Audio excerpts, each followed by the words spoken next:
আপনি সকাল থেকে ঘুম থেকে যদি আপনি উঠেন 8টায়, পাখিরা যদি প্রাণীরা যদি আপনার থেকে আগে ঘুম থেকে উঠে, তাহলে আপনি প্রাণীর চেয়ে উত্তম কবি হলেন। আপনার অবশ্যই 5টা আগে উঠতে হবে। আপনি পৃথিবীর একজন সফল মানুষের নাম বলতে হবে নবী রাসূলদের পরেও, যারা এমনি দুনিয়ার দৃষ্টিতে সফল, এরা সূর্য ওঠার পরে ঘুম থেকে উঠেছে। আপনি সূর্য ওঠার আগে ঘুম থেকে উঠতে পারলেন, আপনি দুনিয়া কিভাবে দখল করবেন, দুনিয়া কিভাবে বিজয় করবেন? আপনার time management is very important. আপনাকে স্কিল ডেভেলপ করা দরকার, হ্যাবিট ডেভেলপ করা দরকার, চরিত্র। এটা মাই রুটিন। আমি বাংলাদেশের কয়েকজন বিখ্যাত মানুষের নাম বলতে পারি, তারা এত সফল। যেমন মেডিকেল কলেজের ডক্টর শাহ আব্দুল হান্নানের নাম কে না জেনেছে? শাহ আব্দুল হান্নান যখন মারা যায় তখনও তিনি প্রচন্ড শক্তিশালী। এবং শাহ আব্দুল হান্নান বাংলাদেশের যদি মেডিকেল আমরা যদি ইবনে সিনা বা অন্যান্য ইয়ারগুলোর কথাবার্তা বলি, অথবা যদি এই যে ব্যাংকিং সেক্টর, ইসলামী ব্যাংক ট্যাংক ইত্যাদি, বাংলাদেশ সরকারের যে ভ্যাট ট্যাক্স ইত্যাদির জনক যিনি, আমি ওনাকে কোনোদিন দেখি নাই যে এই সময়ের পরে তিনি ওই কাজ করেছেন। তিনি যদি খেতে হয় 1টার মধ্যে খাবেন, 1টাই খাবেন। এটা 1.5টা কোনোদিন হয় না, আমি দেখিনি কখন। এই মানুষরা এমনি সফল হয় না। আপনাকে প্রচন্ড নিজকে কন্ট্রোল করে, নিজকে তত্ত্বাবধানের মধ্যে নিয়ে আসেন। এবং এটা যদি আমরা করতে পারি, তাইলে কেবলমাত্র আমরা এই জমিনে আমরা নিজে সুস্থ না থাকলে আপনি কিভাবে করবো? নিজে বড় না হলে অন্যদেরকে কিভাবে বড় করবো? এবং প্রচুর পরিমাণ টাকার মালিক হতে হবে। ইহুদি খ্রিস্টানদের কাছে প্রচুর টাকা, এই কারণে আমরা ওদের কাছে ভিক্ষা করি। আপনি প্রচুর টাকার মালিক হন, ওরা আপনার কাছে ভিক্ষা করুক। এবং টাকার মালিক হওয়ার জন্য হালাল পথে কাজ করেন, দিন রাত পরিশ্রম করেন, কেবল নিজের জন্য না, সমাজের জন্য, রাষ্ট্রের জন্য, মানবতার জন্য, মুসলমানদের জন্য। গাজায় মানুষ না খেয়ে মারা যাচ্ছে, আমরা দিতে পারি না। কারণ আপনি বলেন আমার যদি আর থাকতো, আপনার থাকা উচিত। কেন আপনার থাকবেন? অবশ্যই থাকা উচিত। মুসলমানরা সারা পৃথিবীর সম্পদের মালিক, এটা আল্লাহ তাআলা বলেছেন, ওয়ালাকাদ কাতাবনা ফিজ জাবুরি মিন বাদি যিকর আন্নাল আরদা ইয়ারিসুহা ইবাদিয়াস সালিহুন। আমি লিখে দিয়েছি এই জমিনের মালিক হবে সালেহ, নেককার, যোগ্য বান্দা। অতএব যোগ্যতা অর্জন করেন, আপনার প্রফেশনাল যোগ্যতা অর্জন করেন। আপনাদের পূর্বপুরুষরা গত 200 বছর না হলে মুসলমানদের পিছিয়ে আছে। তারা আগে দেখেন মেডিকেল সায়েন্সের আবিষ্কর্তা কারা। এমনকি রেসিডেন্সিয়াল মেডিকেল কলেজ হবে, সেখানে হসপিটাল ম্যানেজমেন্ট থাকবে, আলাদা আলাদা ওয়ার্ড থাকবে। এমনকি এখন এমন ধরনের কিছু সোয়াচে রোগের কথা তখন মানুষ জানতো, মুসলমানরা এসে বলছে এগুলো সোয়াচে না। টিকা আবিষ্কার করেছে মুসলমানরা, এমন অসংখ্য রোগ যেগুলো মানুষ চিন্তা করতে পারতো না, যেগুলোর কথা কুষ্ঠরোগীদেরকে জীবন্ত হত্যা করা হতো। সেই রকম একটা জায়গায় এসে বলো না এটা কোনো সোয়াচে রোগ না। আপনার সেই রক্ত তো আপনাদের শরীরে প্রবাহিত, আপনারা কেন হবেন না? কেন আপনারা থাকার পরেও আপনারা এত মুসলিম যুবক এবং যুবতীরা মেডিকেল কলেজে পড়েন, আপনার মেডিকেল সায়েন্টিস্ট হবেন অথবা আপনার মেডিকেল প্র্যাকটিশনার হবেন, কেন আমাদেরকে অন্য জায়গায় যেতে হবে? খ্রিস্টান, ইহুদি, হিন্দু, বৌদ্ধদের কাছে কেন আমাদেরকে চিকিৎসায় যেতে হবে? আপনি আপনার লেভেলে কেন শ্রেষ্ঠ হবেন? আপনার নবী তো কোনো একটা জায়গায় হি ওয়াজ সেকেন্ড টু নান। তিনি তো কারো কোথাও কোনো ক্ষেত্রে তিনি সেকেন্ড ছিলেন না। তাহলে আপনাকে অবশ্যই ফার্স্ট হতে হবে, আপনাকে ফোকাস হতে হবে। আপনি অ্যাভারেজ মানুষ হওয়ার কোনো প্রয়োজন নেই। আপনার সময়ে আপনি কোথায় ব্যয় করেন? আপনার রাসূল কি করেছে? যে আপনাকে স্ট্রাগল করতে হবে। আপনার সময় কেবলমাত্র আপনি বলবেন আমার সময় নাই, আপনার সময় কেবল স্ক্রিনে চলে যায়। আপনি প্রোডাক্টিভিটি অ্যাপ ব্যবহার করে দেখেন কতটুকু সময় আপনার স্ক্রিনে যায়। আপনি ইনভেস্ট করেন আপনার নিজের পেছনে, আপনার রাসূলের দিকে তাকান। ছোটবেলায় তিনি কি তার নিজের পেছনে ইনভেস্ট করেছেন? তিনি কোনোদিন গান শোনেন নাই, তিনি কোনোদিন মূর্তি পূজা করেন নাই। তার পার্সোনালিটি এরকম ছিল যে তার দাদা, ইনি তাকে তার পাশে বসাতেন। তার দাদা কিন্তু সম্রাটের মতো মক্কার, এবং তার আলাদা বসার আসন ছিল, যেমন রাজা বা সম্রাটদের থাকে। তার পাশে তিনি মুহাম্মদকে বসাতেন। তার বয়স তখন 8 এবং 9, এবং তিনি বলতেন আমি আমার এই নাতির মধ্যে দেখেছি একটা পার্সোনালিটি, এবং সে ভবিষ্যতে অনেক বড় কিছু হবে। আপনার পার্সোনালিটি অবশ্যই থাকতে হবে। আপনি গান আরেকজনের গান কেন শুনবেন? আপনি কেন সেলিব্রিটি নিজে হবেন না? অন্য সেলিব্রিটির পেছনে কেন আপনি সময় ব্যয় করবেন? আপনি আরেকজনের পেছনে সময় ব্যয় করেন কেন? আপনার নিজের পেছনে সময় ব্যয় করুন। এভরিডে নতুন কিছু শেখেন। আপনি নতুন আপনার যেই ফিল্ড, এই ফিল্ডে আপনি প্রতিদিন নতুন কিছু শেখেন, নতুন কিছু শোনেন, নতুন কিছু পড়েন। আপনি আপনার প্রফেসরদের সাথে, আপনার সুপেরিয়র যারা আছেন অথবা আপনার যারা আপনার সুপারভাইজার যারা আছেন তাদের সাথে আপনি ওয়ার্ডে যান, দেখেন, নতুন কেস স্টাডি করেন। অনেক বেশি আপনার প্যারালাল। আপনি 5 বছরের সিদ্ধান্ত নেন, আল্লাহর কসম প্রতিদিন আপনি 5 বছর কেবল একটা স্কিল যদি ডেভেলপ করেন, আপনার প্যারালাল বাংলাদেশে কাউকে খুঁজে পাওয়া যাবে। আপনার রাসূল তো তাই করেছেন। তিনি মক্কায় 13 বছর তিনি আক্রান্ত ছিলেন, মদিনা যাওয়ার পরে তিনি প্রেসিডেন্ট।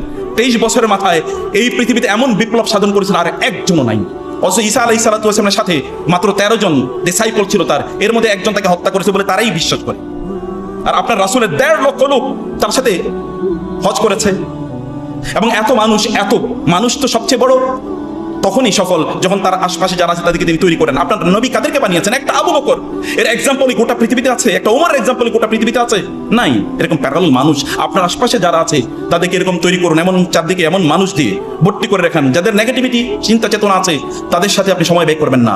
আপনার পার্সোনালি মানুষ গ্রো করে একাকী, পার্সোনালি মানুষ গ্রো করে। আপনার নবীর অবস্থা দেখেন, তিনি একাকী। এমনকি যখন তিনি হালিমার গৃহে বড় হয়ে উঠছেন তখন অন্য বাচ্চারা খেলাধুলা করে, তিনি খেলাধুলা করেন না। তিনি গাছের নিচে গিয়ে বিশাল আকাশের দিকে তাকান, বিশাল এই মানে মরুভূমির দিকে তিনি তাকান, রাসূলুল্লাহ আপনার নবী, এবং তিনি হেরা গুহাতে গিয়ে তিনি সেখানে চিন্তা করেন সমাজ যা হচ্ছে তা ঠিক না। আপনি কোলাহলের মধ্যে কোনোদিনই আপনার নিজের থটটা, আপনার নিজের ইউনিকনেস এটা কোনোদিনই আপনি তৈরি করতে পারবেন না। আপনি রাতের অন্ধকারে তাহাজ্জুদে দাঁড়িয়ে যান, আপনার রবের সাথে কানেক্টিভিটি বাড়ান।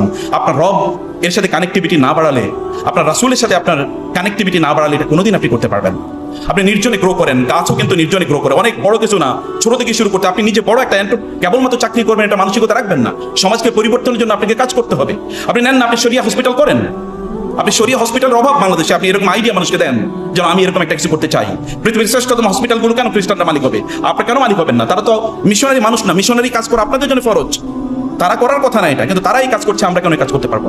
কেবল সকাল সন্ধ্যা একটু চাকরি করবেন, এরপরে গিয়ে সিনেমা দেখবেন, ফেসবুক দেখবেন, ওদেরকে আপনি ইনভেস্ট করছেন, তাদেরকে আপনি ধনী বানিয়ে দিচ্ছেন, আর আপনি পেছনে, আমি ধনী কেবল সম্পদের কথা বলছি না, আপনিও তাদেরকে সেলিব্রিটি বানিয়ে দিচ্ছেন, কিন্তু এটা তো আপনার পার্সোনালিটির সাথে যায় না। আপনি 2 দিন, গতকাল আপনি যা জানতেন আজকেও কেন আপনি তা জানবেন? আপনার পড়াশোনা, যেই জাতির প্রথম শব্দ হয়েছে ইকরা, সেই জাতি না পড়ে থাকে কিভাবে? ব্যাপক পরিমাণ পড়তে হবে। এই রিলেটেড যত বই আছে সব মুখস্থ করে ফেলেন। এখন কেবল আমরা তথাকথিত সৃজনশীল পদ্ধতি এসেছি, মুসলমানদের পদ্ধতি কোনোদিন সৃজনশীল ছিল না, আপনাকে মুখস্থ করতে হবে, ব্যাপক পরিমাণ মুখস্থ করেন। দেখেন না আমাদের সালাফরা কি করেছে? ইমাম বুখারী 7 লক্ষ হাদিস মুখস্থ করেছে। এখন আরব বিশ্বে গিয়ে দেখেন কিভাবে মুখস্থ করে। এখন কোরআন মুখস্থ করতে হয়, তাহলে আপনি মুখস্থ ছাড়া কেন করবেন? আপনাকে এটার পণ্ডিত হয়ে যেতে হবে, মুখস্থ করেন, এবং এভাবে আপনার নিজকে আপনি গ্রো করেন। অন্য কোনো দিকে সময়টাকে ব্যয় করবেন না, অন্য কোনোভাবে রুটিন ডেভেলপ করেন। রুটিন ছাড়া কোনোদিন আপনি বড় হতে পারবেন না। হ্যাবিট ডেভেলপ করেন, চরিত্র। আপনার রাসূলের কথা দেখেন, নবী হওয়ার আগেও তার কত চরিত্র ছিল, লোকের আল আমিন আর সাদিক বলতো। এবং খাদিজা তাকে বিয়ের প্রস্তাব দিয়েছে। এখন আমাদের ছেলেরা অন্য মেয়েদের পেছনে ঘুরে, আর খাদিজা ঘুরেছে রাসূলুল্লাহ সাল্লাল্লাহু আলাইহি ওয়াসাল্লামের পেছনে। কেন আপনাকে ঘুরতে হবে? আপনি সবচেয়ে সুন্দরী নারীরা, অথবা সবচেয়ে দিনদার অথবা সবচেয়ে দামি নারীরা আপনার পেছনে ঘুরবে, অথবা সবচেয়ে দামি পুরুষরা আপনাদের পেছনে ঘুরবে। আপনার কেন বখারদের পেছনে ঘুরবেন? অথবা আপনাদের সময় কেন সেখানে আপনার কাটাবেন? এটা তো এই সময় না। বিয়ের পরের কাজ বিয়ের আগে করলে স্থান থেকে যেখানে যেটা রাখা দরকার সেটা সেখানে না গেলে তো এটা সৌন্দর্য থাকে না। বিয়ের পরের কাজ আপনি বিয়ের আগে কেন করবেন? সময় ওইখানে নষ্ট না করে নিজকে ডেভেলপ করেন, গ্রো করেন। 5 বছরের টার্গেট নেন, 4 বছরের টার্গেট নেন, যে আমি এমন একটা জায়গায় আমাদের নিজকে আমার নিজকে আমি পৌঁছে দিতে চাই। লাস্ট পয়েন্ট কেবল বলতে চাই, আপনারা তো পরবর্তী প্রফেশনে যাবেন। প্রফেশনে আল্লাহ রাসূলের সুন্নাহকে কে মানে ইয়ে করবে, কে জীবিত করবে? কে জীবিত? আপনাদেরকে করতে হবে। রাসূল সাল্লাল্লাহু আলাইহি ওয়াসাল্লাম বলেছেন, যারা রোগী দেখতে চায় তাদের জন্য 70,000 ফেরেশতা তাদের জন্য দোয়া করে। সকালে যদি যায় সন্ধ্যায় 70,000 ফেরেশতা সন্ধ্যা পর্যন্ত তার জন্য দোয়া করতে থাকে। সন্ধ্যা যদি যায় সকাল পর্যন্ত 70,000 ফেরেশতা তার জন্য দোয়া করতে থাকে। রাসূলুল্লাহ সাল্লাল্লাহু আলাইহি ওয়াসাল্লাম বলেছেন, কেউ যদি রোগী দেখতে যায় তাহলে সে যেন জান্নাতের বাগিচায় এসে ঘুরছে, তার জন্য জান্নাতে ফলের বাগান তৈরি করে দেওয়া হয়। যে একজন রোগী দেখতে যায় তার জন্য গামারাতুর রাহমাত, আল্লাহর পক্ষ থেকে রহমত তার উপর বৃষ্টির মতো করে এরকম নাজিল হতে থাকে। আপনি এই জায়গাটা তো আপনি আপনার প্রফেশনাল ডেভেলপমেন্ট হবে। আপনি যখন রোগী দেখবেন তার সাথে হাসুন, তাবাসসুমুকা ফি ওয়াজহি আখিকা সাদাকাতুন। আপনি হাসলে রোগীর অর্ধেক রোগ এমনি ভালো হয়ে যাবে। আপনি তার সাথে কথা বলুন, Converse with him or her, তার সাথে সময় দেন। আল মুস্তাশারু মুতামানুন, যারা আপনার কাছে যায় তারা তো আপনার কাছে তারা আমানতের পরামর্শ নিতে যায়, অতএব এটা আপনি আমানতদার। আপনি সর্বশ্রেষ্ঠ পরামর্শ তাকে প্রদান করতে হবে, এবং এই জায়গায় আপনি নিজকে আপনি যোগ্য করে তুলতে হবে। কেবলমাত্র আপনার এই কেমিক্যাল মেডিসিন দিয়েই কাজ হবে না, আপনাকে শরিয়া মেডিসিন এখানে অবশ্যই কার্যকর করতে হবে। রাসূলুল্লাহ সাল্লাল্লাহু আলাইহি ওয়াসাল্লাম বলেছেন, কোন একজন ব্যক্তি যদি কোন রোগীকে দেখে 7 বার বলে আল্লাহুম্মা শফিহিম, আল্লাহুম্মা শফি, আল্লাহুম্মা শফি, হে আল্লাহ তুমি তাকে সুস্থ করে দাও, তাকে সুস্থ করে দাও, তাকে সুস্থ করে দাও, তাহলে আল্লাহ তাআলা ওই ব্যক্তিকে সুস্থ করে দেবেন। রাসূলুল্লাহ সাল্লাল্লাহু আলাইহি ওয়াসাল্লাম বলেছেন, রোগীকে নাফিসু লাহাল আজল, রোগীকে দেখলে বলবা লা বাসা তাহুর, ইনশাআল্লাহ তুমি সুস্থ হয়ে যাবে, কোনো টেনশন নাই। রোগীকে হোপ দিতে হয়, নাফিসু লাহাল আজল। আপনি জানেন যে সে খুবই খারাপ অবস্থায় আছে, খারাপ অবস্থায় আছে কথা বলতে নাই। সুন্নাহকে জীবিত করা, সুন্নাহকে জীবিত করা। নারী এবং পুরুষের কিভাবে আপনি দেখবেন? আপনারা যখন মেডিকেল সার্ভিসে যাবেন তখন আপনাকে বুঝতে হবে শরিয়া মানদণ্ড কি, কোন কোন জিনিস হালাল কোনটা হারাম, অ্যাবর্শন কখন হারাম কখন হালাল, আইভি মিল্ক ব্যাংক, অথবা যদি আপনি বলেন এই যে স্পার্ম ব্যাংক, এরকম কত কিছু আছে, এগুলো কোনটা হালাল কোনটা হারাম, এই মানদণ্ড যদি আপনি না জানেন তাহলে প্রত্যেকটা মুহূর্তে শরিয়ার ভায়োলেশন হবে। শরিয়া কেবল রাষ্ট্রে আমরা প্রতিষ্ঠা করবো না, আমরা প্রফেশনে শরিয়া প্রতিষ্ঠা করতে চাই, এবং সেটা করতে হলে আপনাকে জানতে হবে, আপনাকে মূল জিনিস জানতে হবে। এই মেডিকেল এথিক্স মানে সেকুলার মেডিকেল এথিক্স, আমরা সেকুলারিজমের বিরুদ্ধে যুদ্ধ করছি, আর আপনি মেডিকেল এথিক্স সেকুলারদের তৈরি মেডিকেল এথিক্স প্র্যাকটিস করবে, তা তো হতে পারে না। শরিয়া মেডিকেল এথিক্সকে আপনাকে জানতে হবে যে শরিয়া কি বলে, এই জায়গায় শরিয়ার মানদণ্ড কি, এটা আপনি জানতে হবে। কারণ পড়তে হবে, পড়ুন, শরিয়ার ইস্যুগুলো পড়েন। আপনি শরিয়া এক্সপার্ট একজন মেডিকেল সায়েন্টিস্ট হয়ে যান না, এবং এটা আপনি দেখান, আপনি রোড তৈরি করেন মানুষের জন্য, অন্যদের জন্য এক্সাম্পল হন। প্রিয় ভাইরা, আমি এখানে শেষ করে দিচ্ছি। আমি কেবল আপনাদেরকে যে নাসিহাটি করতে চাই, তো প্লিজ অ্যাভারেজ মানুষ হবেন না, প্লিজ আপনার নবীর মতো হন, তার সুন্নাহটাকে, এটা আইডেন্টিটি, আপনার আইডেন্টিটি নিয়ে গর্ব করা শিখুন, এটাকে নিয়ে গর্ব করা শিখুন। এবং আবার বলছি, কিছু ট্রেড কিছু হ্যাবিট তৈরি করেন, আপনার নিজের শরীরটাকে সুস্থ রাখেন, মনে রাখবেন আপনার নিজের ডক্টর। এখন আমাদের দেশ দেখেন, আমি জানি না এখানে কেন আজকে এত কম উপস্থিত, কিন্তু মেজবানি হয়েছে এখানে। এখন মেজবানি মানে প্রচুর পরিমাণ খাবেন। আপনি জানেন রাসূলুল্লাহ সাল্লাল্লাহু আলাইহি ওয়াসাল্লাম কি কথা বলেন নাই, আমরা এমন একটা জাতি যে জাতি যখন খাই তখন পেট ভরে খাই না, আর যদি আমরা খুবই ক্ষুধার্ত না হয় তাহলে আমরা খাই না, ক্ষুধার্ত না হলে খাই না, যখন খাই তখন পেট ভরে খাই না। আয়েশা রাদিয়াল্লাহু তাআলা বলেছেন মুসলমানদের মধ্যে সর্বপ্রথম বেদাত শুরু হয়েছে বেশি খাওয়ার মধ্যে, এবং আপনাদের পিতা আদম আলাইহিস সালাম কিন্তু জান্নাত থেকে পৃথিবীতে এসেছেন খাওয়ার কারণে, তাই না? আল্লাহ তাআলা বলেছেন ওই গাছের কাছে যেও না, এবং ওই গাছের কাছে গিয়েছে, ওইখানে খেয়েছে। খেয়ে মানুষ কোনোদিন বড় হয় না, না খেয়ে বড় হয়েছে। না খেয়ে খাবারের পেছনে আমার এত সময় কেন যাবে? আপনার স্বাস্থ্য আপনি কবে সুস্থ রাখবেন? আপনার খুবই দামি ফেরারি গাড়ি, সে ফেরারি গাড়িতে যদি আপনি কোকা কোলা ঢুকিয়ে দেন তাহলে কি আপনার গাড়ি চলবে নাকি? নো। আপনার গাড়ি তো ইঞ্জিনটা তো ফেরারি চেয়ে অনেক অনেক দামি। এই ইঞ্জিনের উপর ভিত্তি করে আপনি মানব জাতির সার্ভিস করবেন, আপনার দিনকে আল্লাহর শরিয়াকে কায়েম করবেন এই পৃথিবীতে। আপনার শরীরে আপনি দাঁড়াতে পারেন না, কোমর ডক্টর অবশ্যই নিশ্চয়ই তার আমাদের চেয়ে অনেক বেশি শক্তিশালী। আপনার নবী তো 63 বছর বয়সে তিনি বসে নামাজ আদায় করেন নাই, তিনি তো সুস্থ, পরম সুস্থ, এবং তিনি আল্লাহর কাছে দোয়া করতেন আল্লাহুম্মা ইন্নী আসআলুকাল আফওয়া ওয়াল আফিয়াতা ফিদ দুনিয়া ওয়াল আখিরা। আপনাকে শারীরিকভাবে শক্তিশালী হতে হবে, মানসিকভাবে শক্তিশালী হতে হবে, ব্যায়াম করতে হবে। তিনি ছোটবেলায় ব্যায়াম করেছেন। মরুভূমিতে যেখানে কোনো আপনার নাই, পুকুর নাই, তিনি বলেছেন তোমরা সাঁতার কাটবে। আপনি সকাল থেকে ঘুম থেকে যদি আপনি উঠেন 8টায়, প্রাণীরা যদি আপনার থেকে আগে ঘুম থেকে উঠে, তাহলে আপনি প্রাণীর চেয়ে উত্তম কবি হলেন। আপনি সকালবেলা কি আপনি এত রাতে আপনাকে কেন জেগে থাকতে? আপনি ডক্টর, আপনার ডক্টর, আমি এটা আপনাদের কথা জেনেই বলছি। আপনার ডক্টর আপনারা বলেন early to red bed and early to rise makes him healthy wealthy and wise. আপনি কবে আগে ঘুমাতে যাবেন? আপনাকে আগে অবশ্যই ঘুমাতে যেতে হবে। আর যদি আগে ঘুমাতে নাও যেতে পারেন আপনি, আপনার অবশ্যই 5টার আগে উঠতে হবে। আপনি পৃথিবীর একজন সফল মানুষের নাম বলতে হবে নবী রাসূলদের পরেও, যারা এমনি দুনিয়ার দৃষ্টিতে সফল, এরা সূর্য ওঠার পরে ঘুম থেকে উঠেছে। আপনি সূর্য ওঠার আগে ঘুম থেকে উঠতে পারলেন, আপনি দুনিয়া কিভাবে দখল করবেন, দুনিয়া কিভাবে বিজয় করবেন? আপনার time management is very important. আপনাকে স্কিল ডেভেলপ করা দরকার, হ্যাবিট ডেভেলপ করা দরকার, চরিত্র। এটা মাই রুটিন। আমি বাংলাদেশের কয়েকজন বিখ্যাত মানুষের নাম বলতে পারি, তারা এত সফল, যেমন মেডিকেল কলেজের ডক্টর শাহ আব্দুল হান্নানের নাম কে না জেনেছে? শাহ আব্দুল হান্নান যখন মারা যায় তখনও তিনি প্রচন্ড শক্তিশালী, এবং শাহ আব্দুল হান্নান বাংলাদেশের যদি মেডিকেল আমরা যদি ইবনে সিনা বা অন্যান্য ইয়ারগুলোর কথাবার্তা বলি, অথবা যদি এই যে ব্যাংকিং সেক্টর, ইসলামী ব্যাংক ট্যাংক ইত্যাদি, বাংলাদেশ সরকারের যে ভ্যাট ট্যাক্স ইত্যাদির জনক যিনি, আমি ওনাকে কোনোদিন দেখি নাই যে এই সময়ের পরে তিনি ওই কাজ করেছেন। তিনি যদি খেতে হয় 1টার মধ্যে খাবেন, 1টাই খাবেন, এটা 1টা কোনোদিন হয় না, আমি দেখিনি কখনো। এই মানুষরা এমনি সফল হয় না, আপনাকে প্রচন্ড নিজকে কন্ট্রোল করে, নিজকে তত্ত্বাবধানের মধ্যে নিয়ে আসেন। এবং এটা যদি আমরা করতে পারি তাইলে কেবলমাত্র আমরা এই জমিনে আমরা নিজে সুস্থ না থাকলে আপনি কিভাবে করবো? নিজে বড় না হলে অন্যদেরকে কিভাবে বড় করবো? এবং প্রচুর পরিমাণ টাকার মালিক হতে হবে। ইহুদি খ্রিস্টানদের কাছে প্রচুর টাকা, এই কারণে আমরা ওদের কাছে ভিক্ষা করি। আপনি প্রচুর টাকার মালিক হন, ওরা আপনার কাছে ভিক্ষা করুক, এবং টাকার মালিক হওয়ার জন্য হালাল পথে কাজ করেন, দিনরাত পরিশ্রম করেন, কেবল নিজের জন্য না, সমাজের জন্য, রাষ্ট্রের জন্য, মানবতার জন্য, মুসলমানদের জন্য। গাজায় মানুষ না খেয়ে মারা যাচ্ছে, আমরা দিতে পারি না। কারণ আপনি বলেন আমার যদি আর থাকতো, আপনার থাকা উচিত। কেন আপনার থাকবেন? অবশ্যই থাকা উচিত। মুসলমানরা সারা পৃথিবীর সম্পদের মালিক, এটা আল্লাহ তাআলা বলেছেন ওয়ালাকাদ কাতাবনা ফিজ জাবুরি মিন বাদি যিকর আন্নাল আরদা ইয়ারিসুহা ইবাদিয়াস সালিহুন। আমি লিখে দিয়েছি এই জমিনের মালিক হবে সালেহ, নেককার, যোগ্য বান্দা। অতএব যোগ্যতা অর্জন করেন, আপনার প্রফেশনাল যোগ্যতা অর্জন করেন। আল্লাহ সুবহানাহু ওয়া তাআলা আমাদেরকে তার রাসূলকে অনুসরণ করে সত্যিকার অর্থে আমরা যেন ওই রকম মানুষ হতে পারি, এভারেজ না, আনপ্যারালাল যেন হতে পারি। নারীরা সাধারণত স্ত্রীরা তারা যদি স্বামীদেরকে একটু আনন্দিত দেখতে পায়, তখন তারা বুঝে এখন মোক্ষম টাইম, কিছু চাওয়ার সময়, এখনই চাইতে হবে, কারণ তো উনি একটু খুশি ওদের, কারণ যখন রাগান্বিত তখন তো কিছু চাইলে দেবে না। অতএব এটা খুবই চমৎকার একটা সময়। তিনি গেলেন এবং বললেন ইয়া রাসূলুল্লাহ, ইয়া রাসূলুল্লাহ উদউল্লাহ আলী, আমার জন্য একটু আল্লাহর কাছে দোয়া করেন না প্লিজ। স্বামী কি বলছেন? স্ত্রী। রাসূলুল্লাহ সাল্লাল্লাহু আলাইহি ওয়াসাল্লাম বলেন আল্লাহুম্মা গফির লি আয়েশা মা তাকাদ্দামা মিন যামবিহা ওয়া মা তাআখারা ওয়া মা আ'লানাত ওয়া মা আসরাত। তিনি বলেন হে আল্লাহ, তুমি আয়েশার সকল গুনাহ মাফ করে দাও, যেগুলো প্রকাশ্য, যেগুলো গোপন, যেগুলো আগে করেছে পরে করেছে, ক্ষমা করে দাও। আয়েশা রাদিয়াল্লাহু তাআলা আনহা এত খুশি হলেন, কারণ তিনি জানেন যাকে তিনি দোয়া করতে বলেছেন তিনি কেবল তার স্বামী না, তিনি আল্লাহর রাসূল সাল্লাল্লাহু আলাইহি ওয়াসাল্লাম। তিনি এত খুশি হলেন, তিনি তার স্বামীর বুকে মাথাটা গুঁজে দিলেন এবং বলেন ইয়া রাসূলুল্লাহ, আপনি এত সুন্দর দোয়া করেছেন আমার জন্য।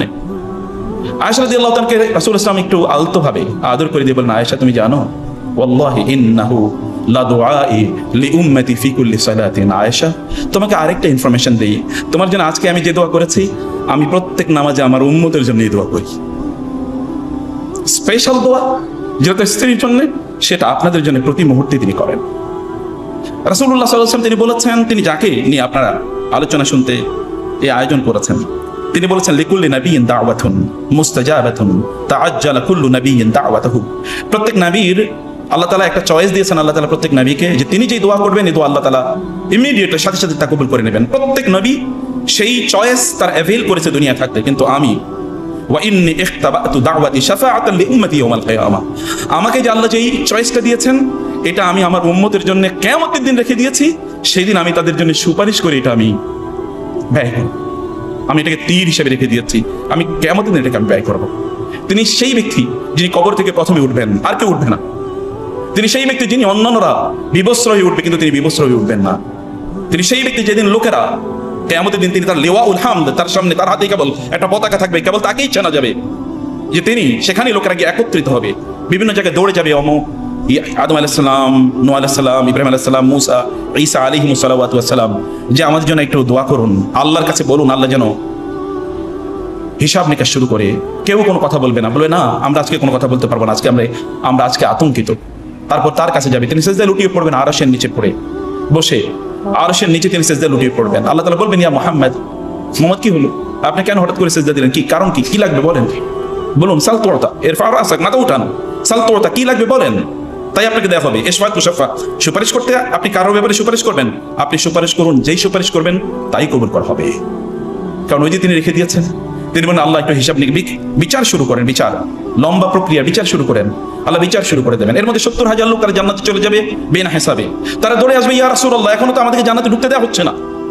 তিনি দৌড়ে যাবেন এবং দৌড়ে গিয়ে বলবেন, জান্নাতের দরজায় তিনি টোকা দেবেন, জান্নাতের প্রহারাদার ফেরেশতারা পাহারাদার, তারা বলবে কে, বলে আমি মুহাম্মদ। ও দাঁড়ান, আমাদেরকে নির্দেশ দেওয়া হয়েছে কেবল আপনি আসলে যেন দরজা খুলি, আমরা দরজা খুলছি, দরজা খুলে দেওয়া হবে। 70,000 লোক, 70,000 আমি জানি না, 70,000 বলতে আরবরা অনেক ব্যাপক সংখ্যাকে 70,000 বোঝায়। এটা সংখ্যা কেবল, এটা কোন স্পেসিফিক নাম্বার না, এটা মূলত একটা অনেক বিশাল নাম্বার বোঝানোর জন্য, হিউজ নাম্বার বোঝানোর জন্য এটা বলা হয়। তারা দাঁড়িয়ে আছে, ফেরেশতারা দরজা খুলবে, অন্যরা প্রবেশ করতে চাইবে, ফেরেশতারা বলবে না, বলবে যে ইয়া রাসূলুল্লাহ আপনাকে আগে জান্নাতে প্রবেশ করতে হবে, আপনি ঢুকবেন, এরপরে অন্যরা ঢুকতে পারবে, এর আগে কেউ ঢুকতে পারবে না। কিয়ামতের দিন আল্লাহ সুবহানাহু ওয়া তাআলা তাকেই কেবলমাত্র প্রথম পুলসিরাত পার হওয়ার সুযোগ করে দেবেন। কেবলমাত্র তিনি সেই ব্যক্তি যাকে আল্লাহ সুবহানাহু ওয়া তাআলা এতটা মর্যাদা প্রদান করেছেন, যে মর্যাদার কারণে প্রায় 23,000 বার থেকে 30,000 বার জিবরিল আলাইহিস সালাতু ওয়াস সালাম সে আরশে আজিমের, সে সিদরাতুল মুনতাহার কাছ থেকে এই পৃথিবীতে বারবার ছুটে এসেছেন রাসূলুল্লাহ সাল্লাল্লাহু আলাইহি ওয়াসাল্লামকে বিভিন্ন ক্ষেত্রে দিক নির্দেশনা প্রদান করার জন্য। তিনি এমন একজন ব্যক্তি যাকে তার পরিবারের লোকেরা ইয়া রাসূলুল্লাহ ছাড়া বলে না। Every great man is a কমনার in his family.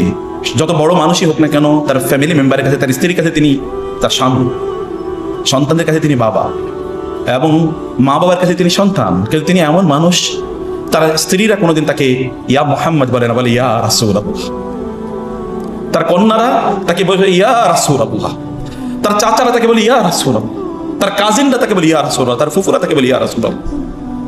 যারা তাকে বড় করেছে, লালন পালন করেছে কোলে পিঠে করে, তারাও তাকে বলে ইয়া রাসূলুল্লাহ, কোনোদিন বলেন ইয়া মুহাম্মদ।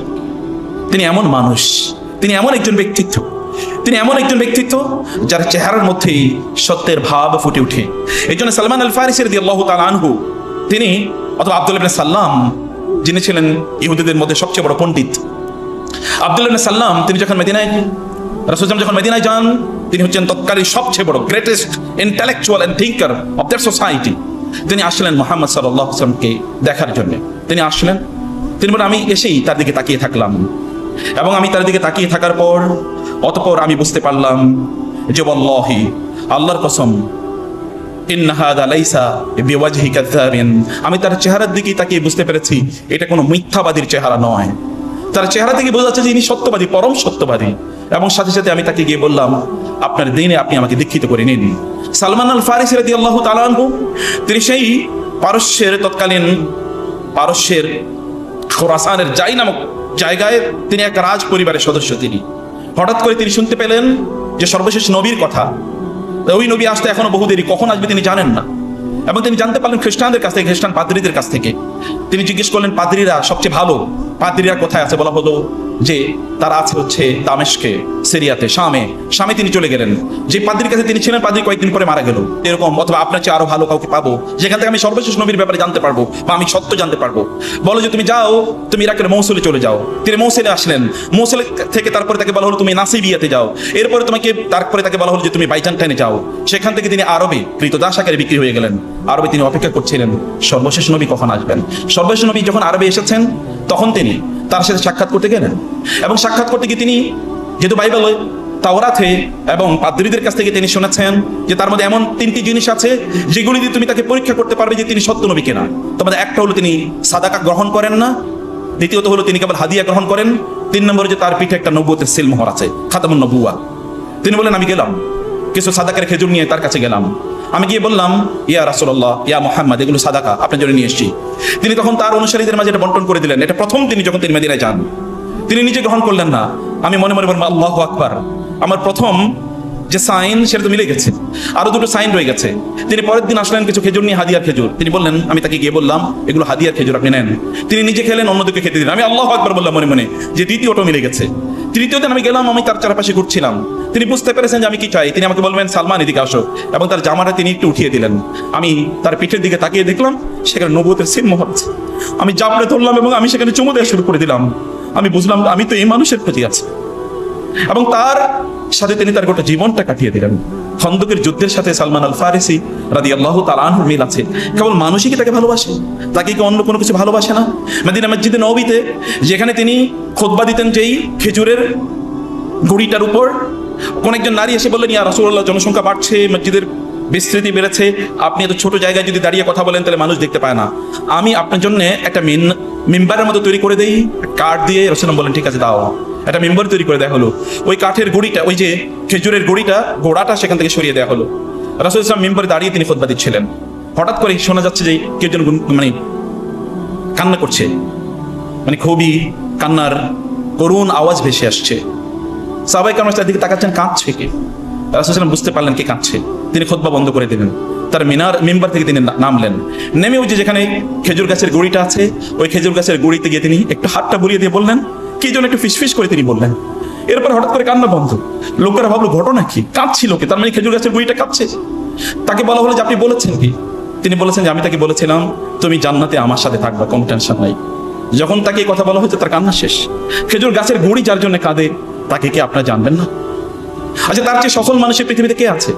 আপনি বলুন তো, এই পৃথিবীতে কার নাম উচ্চারণ করা হয় প্রত্যেকটা সেকেন্ডে, প্রত্যেকটা ন্যানো সেকেন্ডে আশহাদু আন্না মুহাম্মাদার রাসূলুল্লাহ।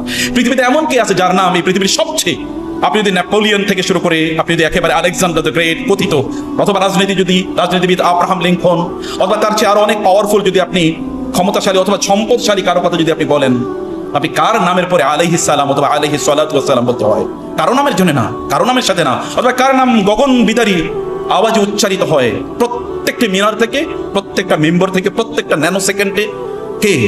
এমন কোন মুহূর্ত আছে যে মুহূর্তে আপনি তার প্রশংসা করবেন না, আপনি তার গুণগান গাইবেন না? এমন কোনো মুহূর্ত নাই। আর তার গুণগান তো আপনার অন্তরে যত ব্যাধি আছে এই সকল ব্যাধি দূর করে দেয়। এই পৃথিবীর তার চেয়ে সফল কে? আপনি যদি পৃথিবীর সর্বশ্রেষ্ঠ সফল মানুষের দিকে তাকাতে চান যার কোনো প্যারালাল কেউ নাই, আপনি যদি মাইকেল এইচ হার্টের বইটা পড়েন যেখানে বলা হয়েছে 100 এই পৃথিবীর শ্রেষ্ঠতম 100 মানুষ, সেখানে দ্বিতীয়ত বলা হয়েছে কেবল আইজ্যাক নিউটনকে। আপনি বলুন আইজ্যাক নিউটন কি করেছে? তিনি ফিজিক্সের কিছু থিওরি কেবল বর্ণনা করেছেন, কেবল ফিজিক্স, আর কোনো জায়গা না। আর আপনি বলে তো মুহাম্মদুর রাসূলুল্লাহ সাল্লাল্লাহু আলাইহি ওয়াসাল্লাম কেবল কি ফিজিক্সের কথা বলেছেন? আপনি কোরআন খুলুন, আপনি দেখেন তো ফিজিক্সের উপর কত শত আয়াত আছে, আপনি দেখেন তো কেমিস্ট্রির উপর কত শত আয়াত আছে, আপনি দেখেন কসমোলজির উপর কত শত আয়াত আছে, ওশনোগ্রাফির উপর কত শত আয়াত আছে, আপনি দেখেন যে অন্টোলজির উপর কত শত আয়াত আছে, আপনি দেখেন না এমনকি এই যে হিউম্যান অ্যানাটমি এর কথা বলছি আমরা, অথবা এমব্রিওলজি এর উপর কত আয়াত আছে আপনি দেখেন। যদি তাকে আইজ্যাক নিউটনকে যদি সেকেন্ড অবস্থান দেওয়া হয়, তাহলে আইজ্যাক নিউটনকে যদি 1 দেওয়া হয়, তাহলে আমার রাসূলকে কত কোটি দিতে হবে এটা আমি জানি না। It is impossible to compare. এটা কম্পেয়ার করাই যায়। Greatest human being, greatest genius, তার চেয়ে জিনিয়াস এই পৃথিবী কখনো দেখে না, আর এই পৃথিবী কোনোদিন দেখবেও না। ও আহসানু মিনকা লাম তালি মান লাম তারা কাত্তু আইনি ও আজমালু মিনকা লাম তালিদিন নিসাউ খুলিকতা মুবাররাআন মিন কুল্লি আইবিন কাআন্নাকা খুলিকতা কামা তাশাউ। তার কবি তাকে লক্ষ্য করে বলেছেন, আপনার চেয়ে সুন্দর এই পৃথিবীর কোনো নারী কোনো সন্তানকে কোনোদিন জন্ম দিতে পারে নাই। আপনার চেয়ে এত চমৎকার, এত এত এত এত আকর্ষণীয় কোনো মানুষ, পৃথিবীর কোনো চোখ কোনোদিন দেখে নাই। মনে হচ্ছে যেন আপনি আপনার রবকে বলেছেন যে আপনি আমাকে এভাবে এভাবে বানান এবং আপনার চয়েস অনুসারে আপনাকে বানিয়ে দেওয়া হচ্ছে। অসাধারণ ব্যক্তি।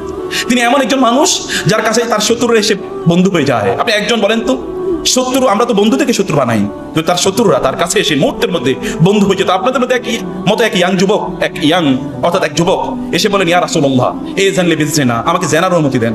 রাসূলুল্লাহ সাল্লাল্লাহু আলাইহি ওয়াসাল্লাম বললেন, তুমি বলো কি? বলে, হ্যাঁ, আমাকে জেনার অনুমতি দেন। রাসূলুল্লাহ সাল্লাল্লাহু বললেন, তুমি কি তোমার মায়ের সাথে জেনা করবে? বলে, না ইয়া রাসূলুল্লাহ, এটা তো আমি করতে পারি না। তিনি বলে, তাহলে লোকেরা তাদের মায়ের সাথে তোমাকে জেনা করতে দিবে কিভাবে? তুমি কি তোমার মেয়ের সাথে, তোমার বোনের সাথে, তোমার খালার সাথে, তোমার ফুফুর সাথে এবং ইত্যাদি ইত্যাদি তিনি বললেন না। যুবক বলে, না ইয়া রাসূলুল্লাহ, এটা হতেই পারে না। রাসূলুল্লাহ তখন কেবল তার বুকে একটু হাত রাখলেন, এতটুকু হাতটা রেখে তার জন্য দোয়া করলেন, তিনটা শব্দ, আল্লাহুম্মা তাহহির কলবাহু ওয়াগফির যামবাহু ওয়া হাসসিন ফারাজাহু। তিনটি দোয়া। হে আল্লাহ, তুমি তার অন্তরটাকে পবিত্র করে দাও, তার লজ্জাস্থানকে সুদৃঢ় দুর্গের মতো করে দাও যেন এটা অপব্যবহার না হয়, এবং তুমি তার গুনাহগুলো মাফ করে দাও। সহিহ বুখারী হাদিস। এরপর যিনি হাদিসটা বর্ণনা করছেন তিনি বললেন, ফাকানা হাযা শাবু হাযাল ফাতা লা ইয়ালতাফিতু ইলা আহাদিন বাদা। এরপরে এই যুবককে জীবনে কোনোদিন মাথা উঁচু করে হাঁটতে দেখি নাই, মাথা নিচু করে কেবল একটা দোয়া, কেবল বুকের উপর হাত রেখেছে, আর কিছু না। ফদালা রাসূলকে হত্যা করতে এসেছেন মক্কা বিজয়ের সময়। রাসূল সাল্লাল্লাহু দেখলেন ফদালা আসছে। রাসূলুল্লাহ সাল্লাল্লাহু আলাইহি ওয়াসাল্লাম ফদালাকে বললেন, ফদালা জামার আস্তিনে করে তলোয়ার নিয়ে এসে রাসূলকে হত্যা করার জন্য। ফদালাকে রাসূল বললেন, মা হাদ্দাসাকা বিনাফসিকা ইয়া ফদালা, ফদালা কেন এসেছো এখানে? রাসূল সাল্লাল্লাহু বললেন ফদালাকে, ফদালা বললেন, না এমনি এসেছি, এমনি। রাসূল বললেন, তাহলে তোমার জামার আস্তিনে এটা কি? ফদালা সাথে বললেন, আশহাদু আন্নাকা রাসূলুল্লাহ, আমি সাক্ষী দিচ্ছি আপনি আল্লাহর রাসূল। রাসূল তার বুকে এরকম হাত রাখলেন, কেবল তার পিঠের উপর, তার বুকের উপর হাত রেখে বলেন, আল্লাহ তোমার অন্তরটাকে পরিশুদ্ধ করে দেখ। ব্যাস, ফদালা চলে গেছেন। এরপরে ফদালা যখন যাচ্ছিলেন, জাহিলি যুগে এক নারীর সাথে তার রিলেশন ছিল। ওই নারী তাকে বলছেন, চলো আসো না একটু গল্প করি। বলে, না, তুমি জানো আমি কার কাছ থেকে এসেছি? আমি যার কাছ থেকে এসেছি তিনি আমাকে পরিশুদ্ধ করে দিয়েছেন মুহূর্তের মধ্যে। আমি জানি না কতটুকু ব্যবধান, আমি জানি না, এটা 5-10 মিনিটের বেশি না। উমাইর ইবনে ওয়াহাব তাকে হত্যা করতে গিয়েছেন, কারণ সফওয়ান ইবনে উমাইয়া এবং উমাইর ইবনে ওয়াহাব তারা দুজন সিদ্ধান্ত নিয়েছেন, তাদের দুজনের বাবাই উহুদ বদরের যুদ্ধে মারা গেছে। তারা সিদ্ধান্ত নিলেন এর প্রতিশোধ নিতে হবে। তারা মক্কায় সফওয়ান ইবনে উমাইয়া উমাইরকে বললেন, তুমি যাও মুহাম্মদকে হত্যা করো, তোমার যত দেনা আছে, তোমার পরিবার আছে, সব দায়িত্ব আমি নিলাম। উমাইর তার জামার আস্তিনে করে তলোয়ার নিয়ে গেলেন, মদিনায় তিনি গেলেন, মসজিদ নববীতে তিনি ঢুকলেন। ওমর রাদিয়াল্লাহু তাআলা আনহু তাকে দেখলেন যে তিনি ঢুকছেন। রাসূলকে গিয়ে বলেন, ইয়া রাসূলুল্লাহ, উমাইর আসছে। রাসূল বলেন, তাকে আসতে দাও। উমাইর আসছে ইয়া রাসূলুল্লাহ, বলে তাকে আসতে দাও। উমাইর গেলেন, যাওয়ার পরে বলেন, উমাইর কেন এসেছে? বলে, না, আমার ভাই তো যুদ্ধবন্দী আছে, তাকে নেওয়ার জন্য এসেছি। বলে, না, সত্য করে বল। না, এই জন্য এসেছি। বলে, তাহলে তোমার জামার আস্তিনে তলোয়ার কেন? তখন উমাইর বলে, ক্বাব্বাহাল্লাহু হাযিহিল সুয়ুফ, এই তলোয়ার দিয়ে কি হবে? তলোয়ার কি আমাদেরকে বাঁচাতে পেরেছে? আমাদের তলোয়ার বাঁচাতে পারে নাই।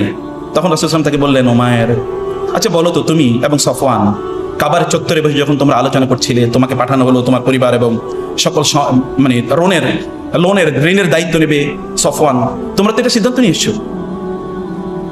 ওমর লাফিয়ে উঠে বললেন, আমি আপনার হাতে বায়াত করতে চাই, আমাকে মুসলমান বানান। বলে, কেন? বলে, এই আলোচনা তো আমরা দুজন করেছি, পৃথিবীর কোনো মানুষ জানে না, কেউ দেখে না, কেবল আমরা দুজন করেছি, গভীর অন্ধকারে, কেউ শোনেনি। এই কথা যখন আপনি জানতে পেরেছেন, আপনি আল্লাহ রাসূল ছাড়া কেউ হতে পারেন। তিনি 15 দিন মদিনায় অবস্থান করলেন। 15 দিনে তিনি দিন শিখে তারপরে তিনি মক্কায় চলে আসলেন, তিনি দিন প্রচার করছেন। এই ঘটনা, এরকম অসংখ্য ঘটনা, তার সাথে আপনি চললে প্রত্যেকটি মুহূর্তে আপনি মিরাকল মজা দেখতে পাবেন। লাস্ট 5 মিনিট আমি আপনাদেরকে কয়েকটা বিষয় বলতে চাই। তাহলে এই রাসূলের সিরা, এই রাসূলের জীবনী অথবা তার সম্পর্কে আপনি কেন জানবেন? তাকে কেন আপনি চিনবেন না? তাকে জানা তো আপনার প্রয়োজন। তার সুন্নাহ আপনার জীবনে বাস্তবায়ন করা দরকার। সফলতা আপনি পেতে চান, তার মতো আপনি হন। আপনাকে ফোকাস হতে হবে, আপনি ডেভিয়েটেড হবেন। আপনি অ্যাভারেজ মানুষ হয়ে লাভ নাই। আপনার রাসূলের এমন একটা দিক দেখেন যেখানে তিনি অ্যাভারেজ ছিলেন, যেখানে তার প্যারালাল কেউ ছিল। এভারেজ তো বহু পরের কথা, তার প্যারালাল কেউ ছিল সফলতায় বা পারফেকশনের দিক থেকে।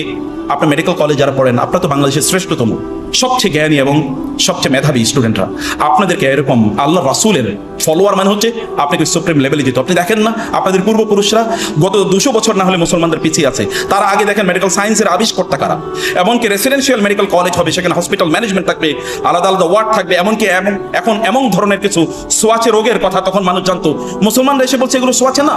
টিকা আবিষ্কার করেছে মুসলমানরা। এমন অসংখ্য রোগ যেগুলো মানুষ চিন্তাও করতে পারতো না, যেগুলোর কথা কুষ্ঠরোগীদেরকে জীবন্ত হত্যা করা হতো, সেই রকম একটা জায়গায় এসে বলো না এটা কোনো ছোঁয়াচে রোগ না। আপনার সেই রক্ত তো আপনাদের শরীরে প্রবাহিত, আপনারা কেন হবেন? কেন আপনারা থাকার পরেও আপনারা এত মুসলিম যুবক এবং যুবতীরা মেডিকেল কলেজে পড়েন, আপনার মেডিকেল সায়েন্টিস্ট হবেন অথবা আপনার মেডিকেল প্র্যাকটিশনার হবেন, কেন আমাদেরকে অন্য জায়গায় যেতে হবে? খ্রিস্টান, ইহুদি, হিন্দু, বৌদ্ধ, বৌদ্ধদের কাছে কেন আমাদেরকে চিকিৎসায় যেতে হবে? আপনি আপনার লেভেলে কেন শ্রেষ্ঠ হবেন? আপনার নবী তো কোনো একটা জায়গায় হি ওয়াজ সেকেন্ড টু নান, তিনি তো কারো কোথাও কোনো ক্ষেত্রে তিনি সেকেন্ড ছিলেন না। তাহলে আপনাকে অবশ্যই ফার্স্ট হতে হবে, আপনাকে ফোকাস হতে হবে। আপনি অ্যাভারেজ মানুষ হওয়ার কোনো প্রয়োজন নেই। আপনার সময় আপনি কোথায় ব্যয় করেন? আপনার রাসূল কি করেছে? আপনাকে স্ট্রাগল করতে পারবেন। সময় কেবলমাত্র আপনি বলবেন আমার সময় নাই, আপনার সময় কেবল স্ক্রিনে চলে যায়। আপনি প্রোডাক্টিভিটি অ্যাপ ব্যবহার করে দেখেন কতটুকু সময় আপনার স্ক্রিনে যায়।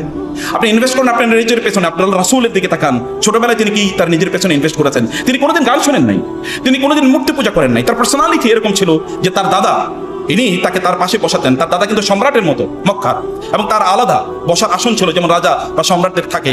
তার পাশে তিনি মুহাম্মদকে বসাতেন। তার বয়স তখন 8 এবং 9, এবং তিনি বলতেন আমি আমার এই নাতির মধ্যে দেখেছি একটা পার্সোনালিটি, এবং সে ভবিষ্যতে অনেক বড় কিছু হবে। আপনার পার্সোনালিটি অবশ্যই থাকতে হবে। আপনি আরেকজনের গান কেন শুনবেন? আপনি কেন সেলিব্রিটি নিজে হবেন না? অন্য সেলিব্রিটির পেছনে কেন আপনি সময় ব্যয় করবেন?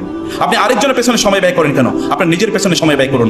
এভরিডে নতুন কিছু শেখেন। আপনি নতুন আপনার যেই ফিল্ড, এই ফিল্ডে আপনি প্রতিদিন নতুন কিছু শেখেন, নতুন কিছু শোনেন, নতুন কিছু পড়েন। আপনি আপনার প্রফেসরদের সাথে, আপনার সুপেরিয়র যারা আছেন অথবা আপনার যারা মানে আপনার সুপারভাইজার যারা আছেন তাদের সাথে আপনি ওয়ার্ডে যান, দেখেন, নতুন কেস স্টাডি করেন। অনেক বেশি আপনার প্যারালাল। আপনি 5 বছরের সিদ্ধান্ত নেন, আল্লাহর কসম প্রতিদিন আপনি 5 বছর কেবল একটা স্কিল যদি ডেভেলপ করেন, আপনার প্যারালাল বাংলাদেশে কাউকে খুঁজে পাওয়া যাবে।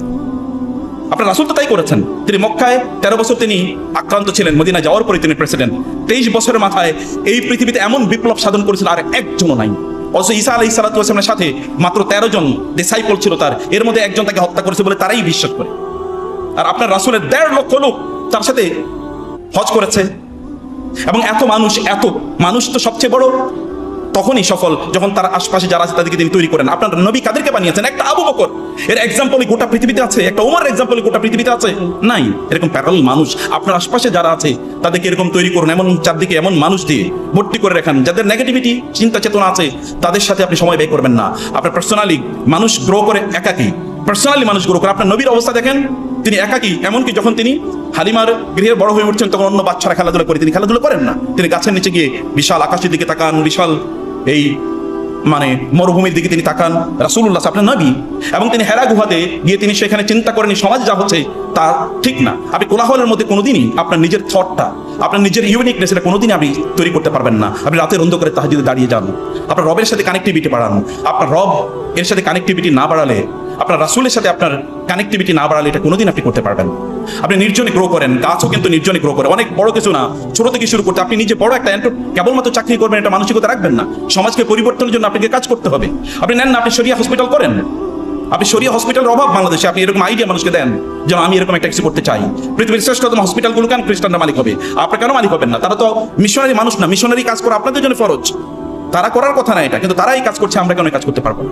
কেবল সকাল সন্ধ্যা একটু চাকরি করবেন, এরপরে গিয়ে সিনেমা দেখবেন, ফেসবুক দেখবেন, ওদেরকে আপনি ইনভেস্ট করছেন, তাদেরকে আপনি ধনী বানিয়ে দিচ্ছেন। আর আপনি পেছনে, আমি ধনী কেবল সম্পদের কথা বলছি না, আপনি তাদেরকে সেলিব্রিটি বানিয়ে দিচ্ছেন।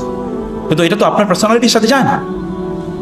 আপনি 2 দিন, গতকাল আপনি যা জানতেন আজকে কোনো আপনি তা জানবেন। আপনার পড়াশোনা, যেই জাতির প্রথম শব্দ হয়েছে ইকরা, সেই জাতি না পড়ে থাকে কিভাবে? ব্যাপক পরিমাণ পড়তে হবে। এই রিলেটেড যত বই আছে সব মুখস্থ করে ফেলেন। এখন কেবল আমরা তথাকথিত সৃজনশীল পদ্ধতি এসেছি, মুসলমানদের পদ্ধতি কোনোদিন সৃজনশীল ছিল না। আপনাকে মুখস্থ করতে হবে, ব্যাপক পরিমাণ মুখস্থ করেন। দেখেন না আমাদের সালাফরা কি করেছে? ইমাম বুখারী 7 লক্ষ হাদিস মুখস্থ করেছে। এখন আরব বিশ্বে গিয়ে দেখেন কিভাবে মুখস্থ করে। এখন কোরআন মুখস্থ করতে হয়, তাহলে আপনি মুখস্থ ছাড়া কেন করবেন? আপনাকে এটার পণ্ডিত হয়ে যেতে হবে। মুখস্থ করেন এবং এভাবে আপনার নিজকে আপনি গ্রো করেন। অন্য কোনো দিকে সময়টাকে ব্যয় করবেন না। অন্য কোনোভাবে রুটিন ডেভেলপ করেন। রুটিন ছাড়া কোনোদিন আপনি বড় হতে পারবেন না। হ্যাবিট ডেভেলপ করেন। চরিত্র, আপনার রাসূলের কথা দেখেন, নবী হওয়ার আগেও তার কত চরিত্র ছিল, লোকের আল আমিন সাদিক বলতো। এবং খাদিজা তাকে বিয়ের প্রস্তাব দিয়েছে। এখন আমাদের ছেলেরা অন্য মেয়েদের পেছনে ঘুরে, আর খাদিজা ঘুরেছে রাসূলুল্লাহ সাল্লাল্লাহু আলাইহি ওয়াসাল্লামের পেছনে। কেন আপনাকে ঘুরতে হবে? আপনি সবচেয়ে সুন্দরী নারীরা অথবা সবচেয়ে দিনদার অথবা সবচেয়ে দামি নারীরা আপনার পেছনে ঘুরবে, অথবা সবচেয়ে দামি পুরুষরা আপনাদের পেছনে ঘুরবে। আপনার কেন বখারদের পেছনে ঘুরবেন? অথবা আপনাদের সময় কেন সেখানে আপনার কাটাবেন? এটা তো এই সময় না। বিয়ের পরের কাজ বিয়ের আগে করলে স্থান থেকে যেখানে যেটা রাখা দরকার সেটা সেখানে না গেলে তো এটা সৌন্দর্য থাকে না। বিয়ের পরের কাজ আপনি বিয়ের আগে কেন করবেন? সময় ওইখানে নষ্ট না করে নিজকে ডেভেলপ করেন, গ্রো করেন। 5 বছরের টার্গেট নেন, 4 বছরের টার্গেট নেন, যে আমি এমন একটা জায়গায় আমার নিজকে আমি পৌঁছে দিতে চাই। লাস্ট পয়েন্ট কেবল বলতে চাই, আপনারা তো পরবর্তী প্রফেশনে যাবেন। প্রফেশনে আল্লাহ রাসূলের সুন্নাহকে কে মানে করবে, কে জীবিত করবে? কে জীবিত? আপনাদেরকে করতে হবে। রাসূল সাল্লাল্লাহু আলাইহি ওয়াসাল্লাম বলেছেন যারা রুগী দেখতে যায় তাদের জন্য 70,000 ফেরেশতা তাদের জন্য দোয়া করে। সকালে যদি যায় সন্ধ্যায় 70,000 ফেরেশতা সন্ধ্যা পর্যন্ত তার জন্য দোয়া করতে থাকে। সন্ধ্যা যদি যায় সকাল পর্যন্ত 70,000 ফেরেশতা তার জন্য দোয়া করতে থাকে। রাসূলুল্লাহ সাল্লাল্লাহু আলাইহি ওয়াসাল্লাম বলেছেন কেউ যদি রুগী দেখতে যায় তাহলে সে যেন জান্নাতের বাগিচায় এসে ঘুরছে, তার জন্য জান্নাতে ফলের বাগান তৈরি করে দেওয়া হয়। যে একজন রুগী দেখতে যায় তার জন্য গামারাতুর রাহমাত, আল্লাহর পক্ষ থেকে রহমত তার উপর বৃষ্টির মতো করে এরকম নাজিল হতে থাকে। আপনি এই জায়গাটা তো আপনি আপনার প্রফেশনাল ডেভেলপমেন্ট হবে। আপনি যখন রোগী দেখবেন তার সাথে হাসুন, তাবাসসুমুকা ফি ওয়াজহি আখিকা সাদাকাতুন।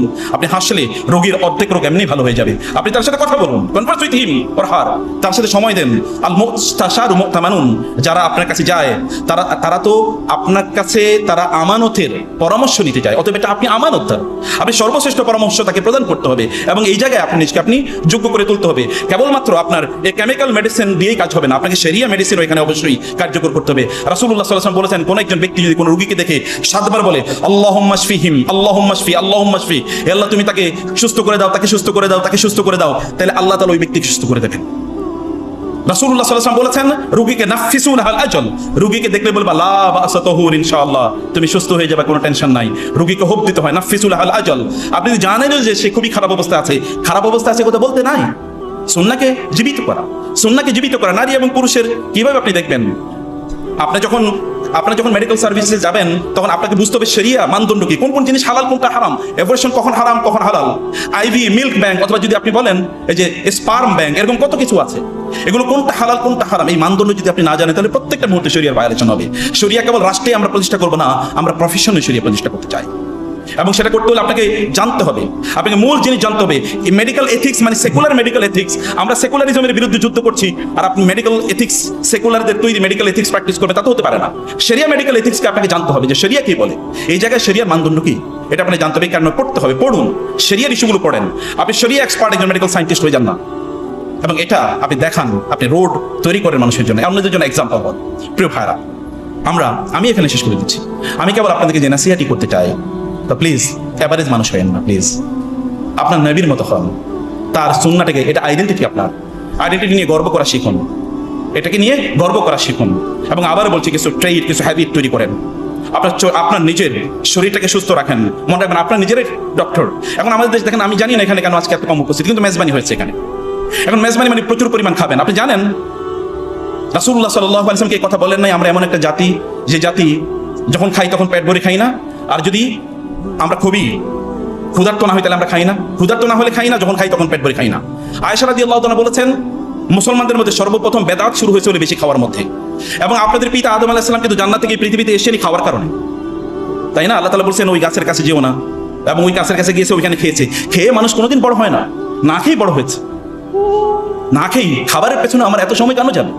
আপনার স্বাস্থ্য আপনি কবে সুস্থ রাখবেন? আপনার খুবই দামি ফেরারি গাড়ি, সে ফেরারি গাড়িতে যদি আপনি কোকা কোলা ঢুকিয়ে দেন তাহলে কি আপনার গাড়ি চলবে নাকি?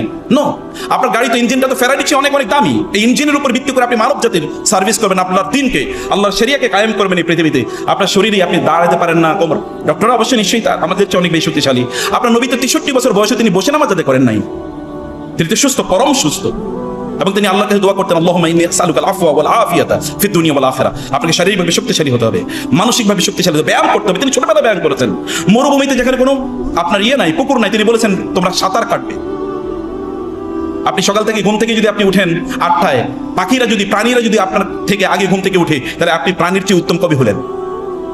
আপনি সকালবেলা কেউ আপনি এত রাতে আপনাকে কেন জেগে থাকতো? আপনি ডক্টর, আপনার ডক্টর, আমি এটা আপনাদের কথা জেনেই বলছি, আপনার ডক্টর আপনারাই বলেন early to bed and early to rise makes him healthy wealthy and wise. আপনি কবে আগে ঘুমাতে যাবেন? আপনাকে আগে অবশ্যই ঘুমাতে যেতে হবে। আর যদি আগে ঘুমাতে নাও যেতে পারেন আপনি, আপনার অবশ্যই 5টার আগে উঠতে হবে। আপনি পৃথিবীর একজন সফল মানুষের নাম বলতে হবে নবী রাসূলদের পরেও, যারা এমনি দুনিয়ার দৃষ্টিতে সফল, এরা সূর্য ওঠার পরে ঘুম থেকে উঠেছে। আপনি সূর্য ওঠার আগে ঘুম থেকে উঠতে পারলেন, আপনি দুনিয়া কিভাবে দখল করবেন, দুনিয়া কিভাবে বিজয় করবেন? আপনার time management is very important. আপনাকে স্কিল ডেভেলপ করা দরকার, হ্যাবিট ডেভেলপ করা দরকার, চরিত্র, এটা মাই রুটিন। আমি বাংলাদেশের কয়েকজন বিখ্যাত মানুষের নাম বলতে পারি, তারা এত সফল, যেমন মেডিকেল কলেজের ডক্টর মানে শাহ আব্দুল হান্নানের নাম কে না জেনেছে? শাহ আব্দুল হান্নান যখন মারা যায় তখনও তিনি প্রচন্ড শক্তিশালী, এবং শাহ আব্দুল হান্নান বাংলাদেশের যদি মেডিকেল মানে আমরা যদি ইবনে সিনা বা অন্যান্য ইয়ারগুলোর কথা বলতে বলি, অথবা যদি এই যে ব্যাংকিং সেক্টর, ইসলামী ব্যাংক ট্যাংক ইত্যাদি, বাংলাদেশ সরকার এই যে ভ্যাট ট্যাক্স ইত্যাদির জনক যিনি, আমি ওনাকে কোনোদিন দেখি নাই যে এই সময়ের পরে তিনি ওই কাজ করেছেন। তিনি যদি খেতে হয় 1টার মধ্যে খাবেন, 1টাই খাবেন, এটা 1.5টা কোনোদিন হয় না, আমি দেখিনি কখনো। এই মানুষরা এমনি সফল হয় না, আপনাকে প্রচন্ড নিজকে কন্ট্রোল করে, নিজকে তত্ত্বাবধানের মধ্যে নিয়ে আসে। এবং এটা যদি আমরা করতে পারি তাইলে কেবলমাত্র আমরা এই জমিনে আমরা নিজে সুস্থ না থাকলে আপনি কিভাবে করবো, নিজে বড় না হলে অন্যদেরকে কিভাবে বড় করবো, এবং প্রচুর পরিমাণ টাকার মালিক হতে হবে। ইহুদি খ্রিস্টানদের কাছে প্রচুর টাকা, এই কারণে আমরা ওদের কাছে ভিক্ষা করি। আপনি প্রচুর টাকার মালিক হন, ওরা আপনার কাছে ভিক্ষা করুন, এবং টাকার মালিক হওয়ার জন্য হালাল পথে কাজ করেন, দিন রাত পরিশ্রম করেন, কেবল নিজের জন্য না, সমাজের জন্য, রাষ্ট্রের জন্য, মানবতার জন্য, মুসলমানদের জন্য। গাজায় মানুষ না খেয়ে মারা যাচ্ছে, আমরা দিতে পারি না। কারণ আপনি বলেন, হ্যাঁ আমার যদি থাকতো, আপনার থাকা উচিত। কেন আপনার থাকবেন? অবশ্যই থাকা উচিত। মুসলমানরা সারা পৃথিবীর সম্পদের মালিক, এটা আল্লাহ তাআলা বলেছেন, ওয়ালাকাদ কাতাবনা ফিজ জাবুরি মিন বাদি যিকর আন্নাল আরদা ইয়ারিসুহা ইবাদিয়াস সালিহুন। আমি লিখে দিয়েছি এই জমিনের মালিক হবে সালেহ, নেককার, যোগ্য বান্দা। অতএব যোগ্যতা অর্জন করেন, আপনার প্রফেশনাল যোগ্যতা অর্জন করেন। আল্লাহ সুবহানাহু ওয়া তাআলা আমাদেরকে, তার রাসূলকে অনুসরণ করে সত্যিকার অর্থে আমরা যেন ওই রকম মানুষ হতে পারি, এভারেজ না, আনপ্যারালাল যেন হতে পারি।